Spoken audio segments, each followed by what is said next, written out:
কৈছক আজি আমি 3 দিন ধৰি যি বান পৰিস্থিতিৰ প্ৰতিবেদন পোৱাৰে পৰা আমি দেখুৱাইছোঁ। আজি উপস্থিত আছোঁ ৰাষ্ট্ৰীয় ঘাইপথৰ বাদুলি পুখুৰীত আছোঁ।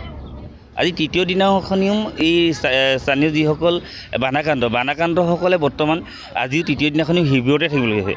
তেওঁলোকৰ যি গৃহসমূহৰ পানী বৰ্তমান কমা পৰিলক্ষিত হৈছে, কিন্তু কমিছে যদিও তেওঁলোকে ভিতৰত সোমাব পৰা অৱস্থাত নাই। মোৰ কেমেৰা সহযোগে এক পৰিৱেশ দেখুৱাব। যিহেতু বৰ্তমান তেওঁলোকৰ চোতালত পানী আছে, বাকী ভিতৰৰ পৰা যিহেতু পানীসমূহ ওলাল বৰ্তমানলৈকে তেওঁলোকৰ পথসমূহেই হওক বা চোতালসমূহৰ পৰা পানীবোৰ ওলোৱা নাই বা ভিতৰসমূহ বৰ্তমান থাকিব পৰা সুচল অৱস্থা হোৱা নাই।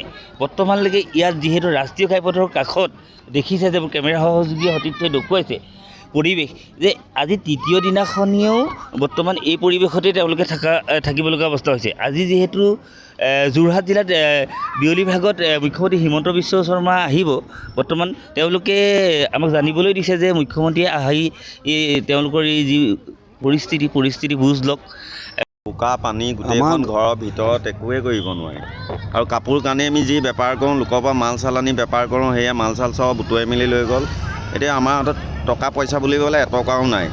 এনেই ভাতকেইটা খালে নহ'ব, আমাৰো গোট খেল এইবিলাক কিবাকিবি মাজে থাকে, কিন্তু সেইটো কাৰণে আমি মানে চলিবলৈ অকণমান অসুবিধাই হৈছে প্ৰায় ভাগেই। ভাতকেইটা খাই থাকিলেই নহ'ব নহয়। প্ৰশাসনলৈ এইটোকে অনুৰোধ কৰোঁ যে আমাকো কিবা এটা ব্যৱস্থা কৰি সুবিধা কৰি তেখেতসকলে দিলে আমি অলপ ভাল পাম। ঘৰৰ ভিতৰত এতিয়া কিমানলৈকে পানী? ঘৰৰ ভিতৰত পূৰা পানী। এতিয়া দেখিছে আপোনালোকে ভিতৰত পানী আছেই, বাহিৰটো অকণমান শুকাইছে আমাৰ থকা অৱস্থা নাই। এতিয়া কি কৰে চৰকাৰক আমি অনুৰোধ কৰিছোঁ, চৰকাৰে কি কৰে এতিয়া লাইনৰ আৰু মিটাৰলৈকে পাইছেগৈ। চৰকাৰে অনুৰোধ কৰিছোঁ আৰু আমি